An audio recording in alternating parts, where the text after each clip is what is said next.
Today I am going to tell you the exact measurement of rice is to Urad Dal for making extra soft and fluffy idlis as we get in the restaurants.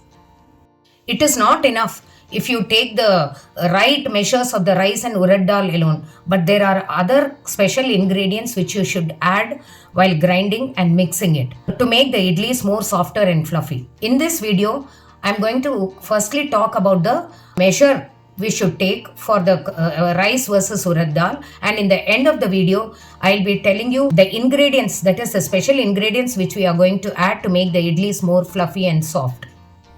Generally for making fluffy idlis, we use the ratio of 1 glass of boiled rice is to 1 glass of raw rice, for which we use about half a glass of Urad Dal. So it is 1 is to 1 is to half. For those who don't prefer using boiled rice, the measure could be 2 glass of raw rice plus half glass of Urad Dal for it, and then 1 cup of cooked rice which is cooked the previous day, could be nicely mashed and made into a soft paste.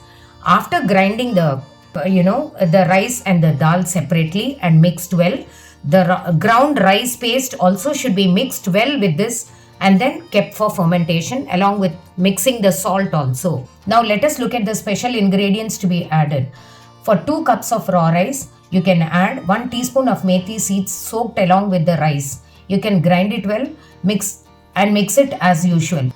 If you do not like the taste of methi seeds, then you can try this.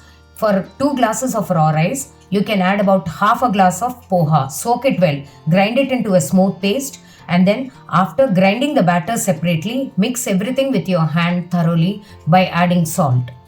Note, in this case, you need to be grinding the rice, urad dal and the poha separately, and then while mixing, you have to add all the ingredients together and then mix it well with your hand along with the salt and keep it for fermentation for about 8 hours.